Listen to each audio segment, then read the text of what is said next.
우리 지역의 뉴스 속 뉴스를 전해드리는 뉴스인 뉴스 인터넷 신문입니다. D2뉴스 24의 류호진 대표 전화 연결합니다. 안녕하세요. 네, 안녕하세요. 세종시 교육청이 고교 평준화 도입 여부를 다음 달 초 여론조사로 결정하기로 했지요? 네, 그렇습니다. 날짜가 나왔는데요. 다음 달 1일부터 6일까지로 이 여론조사를 하기로 했습니다. 최교진 이 세종시 교육감이 어제 정례 브리핑을 통해서 이런 내용을 발표했는데요. 여론조사를 전문기관에 맡겨서 다음 달 1일부터 6일까지 하기로 했다. 얘기를 하면서 조사 결과는 이른 시일 내에 공표하겠다 이렇게 설명을 했습니다. 조사 대상은 어떻게 되는지요? 네, 우선 이 학생들하고 또 교직원, 여기에 이제 학부모와 학교 운영위원, 그리고 이 세종시 의원 해서 한 14,000여 명으로 지금 추산이 되는데요. 이 중에 학생은 이 고교 평준화 도입 시점, 그러니까 2017년부터 지금 한다는 얘기인데, 이렇게 되면은 중학교 1, 2학년 전원이 해당이 되고요. 학부모는 초등학교 6학년부터 중학교 2학년생을 이렇게 둔 이 부모 전원, 그러니까 6,600명 정도가 됩니다. 이분들이 지금 대상이라고 합니다. 여기에 시의원과 학교 운영위원들이 포함되는데, 시교육청은 이 여론조사 결과가 60% 이상 찬성을 얻으면은 평준화 시행 지역을 명기하는 조례를 이 시의회에 제출하겠다 이렇게 지금 발표했습니다. 네. 어제 충남도에 대한 국정감사가 있었는데 이 부분도 좀 정리를 해 주시죠. 네, 충남도 국정감사에서는 어제 이제 청렴도 얘기하고 이 삼동혁신 그리고 안희정 지사의 리더십이 집중 포화를 받았는데 특히 이 지금 여당 쪽에서는 역시 이제 안희정 충남지사가 차차기 뭐 잠룡이니 대권이나 하다 보니까 좀 더 이 포화를 때리고 야권에서는 좀 보호하는 입장인데요. 사실 충남도가 2년 연속 청렴도 꼴찌를 하다 보니까는 이 부분에 대한 지적은 여야가 가릴 것 없이 나왔습니다. 새누리당 황인자 의원 같은 경우는 이 충남도가 2011년부터 이 최하위를 전전하다가 안 지사가 취임한 이후에도 이 청렴도 부분이 전혀 개선되지 않고 있다 하면서 이 안 지사를 따잡아 지적을 했고요. 새누리당 정용기 의원 같은 경우는 안 지사의 이 청렴, 그러니까 안 지사의 내부적인 리더십이 서지 않다 보니까 청렴도가 꼴찌되는 게 아니냐 하면서 공직사회 내부부터 다 잡고 업무를 해달라 이런 주문을 하게 됐습니다. 안 지사의 입장은 어땠는지요? 네, 안희정 지사는 이 평가 방법에 대해서 좀 불만을 제기했는데요. 지방정부를 성적 매기듯이 발표하는 것에 대해서 좀 야속하게 느껴질 때가 있다면서 상사의 부당한 지시가 있느냐 이렇게 질문을 물었을 때 여기에 당당하게 예라고 하는 조직이 좋은 조직 아니냐 이렇게 항변했는데요. 이 얘기는 어떻게 보면 다시 해석을 해보면은 충남도 공무원들 같은 경우 소신 있게 응답을 하다 보니까 청렴도 조사에서 좀 하위 순위에 나왔다 이런 표현인데 어찌됐든 뭐 좀 할 말이 없어지게 됐습니다. 예. 그리고 천안 지역의 장애인들께서 인접 시군을 넘어서 장애인 택시가 못 넘어가게 돼 있어서 많이 불편하다라는 말들이 나오고 있거든요.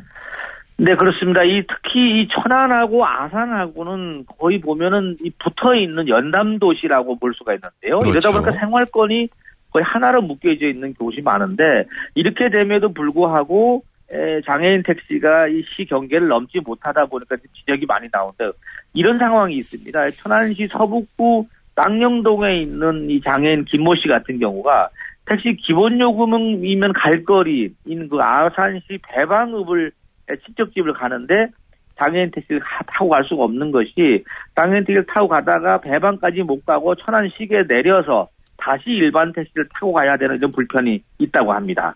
또 하나는요.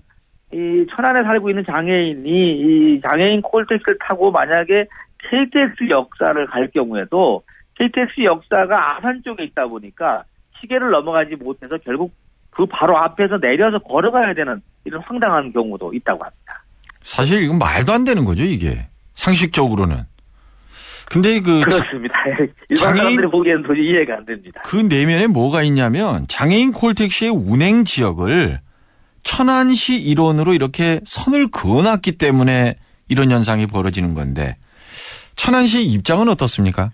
네, 천안시 설명은 이렇습니다. 장애인 콜택시가 모두 27대가 운행이 되는데 요금은 일반 택시 요금이 한 3분의 1 조금 넘는다고 합니다. 그래서 2km 기본 요금이 1,000원에다가 500m 초과될 때마다 100원씩 올라가는데 뭐 천안시 공무원도 이 장애인들의 불편은 알고는 있다고 합니다. 다만 이대로 지킬 수밖에 없는 이유를 설명하는 것은요.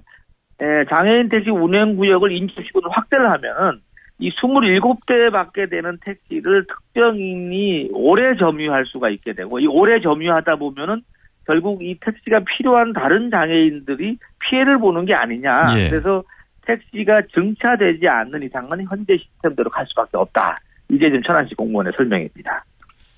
택시가 설령 정차된다고 해도 한두 대 정차된다고 이게 당장 없어지지는 않을 겁니다.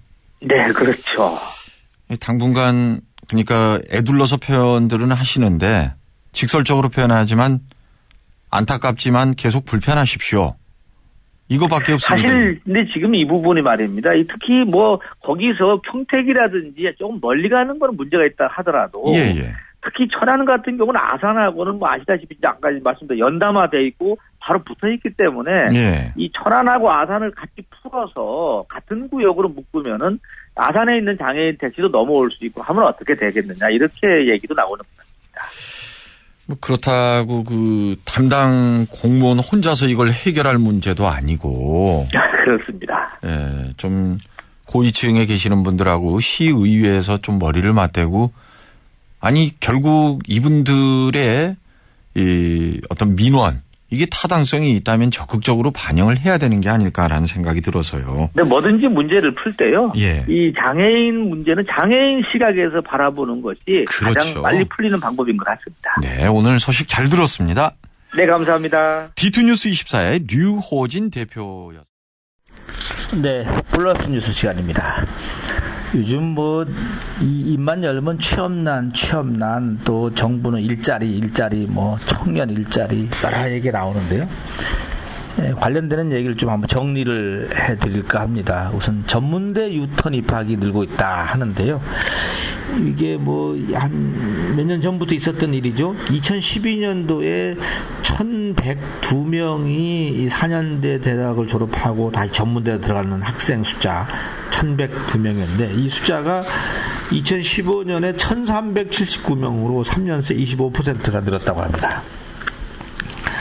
이 전문대 들어가서 선택하는 전공은 비교적 취업이 높다고 알려진 간호학과, 유아교육과가 대부분이었는데요.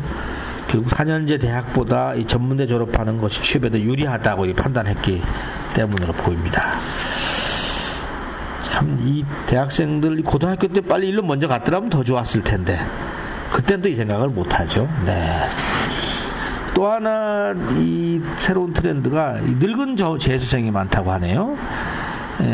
지금 대전에 있는 한 학원에 가보면은요, 서울대 수학과를 졸업한 이 40대가 한의대를 목표로 지금 열심히 공부를 하고 있다고 합니다. 결국 취업 문제겠죠. 또 다른 대학은 이 사람도 서울대를 졸업했는데 교대를 목표로 다시 또 재수반열에 뛰어드는 경우도 있다고 합니다. 대단합니다. 아무튼 이렇게 취업 재수생도 또 막 취업 재수생도 있지만 그냥 일반 재수생이네요. 또 하나 변화가요. 이 취업난이 심하다 보니까는 5학년 학생이 많아진다고 합니다. 무슨 얘기냐면 4년제 대학 8학기면 끝나야 되는데 9학기 이상 등록 현황을 봤더니만 지난해 전국의 166개 대학에서 9학기 이상 등록한 학생 수가 12만 명이라고 합니다. 그러니까 졸업 안 한다는 얘기입니다. 그래서 이 대학 입학생이 36만 명인데요. 한 해 입학생이 36만 명인데 한 30%가 졸업을 하지 않는다는 겁니다. 3명 중 1명 졸업해야 할 학생 3명 중 1명이 이런저런 이유로 미루고 있는 거죠. 문제는 이 비용이 만만치 않은 겁니다. 이 졸업을 유예하고 대학에 남으려면요, 그냥 남는 게 아닙니다. 재학생 신분으로 남아야 되니까 등록금을 내야 되는데 이 등록금이 작년에 600억이 넘었습니다.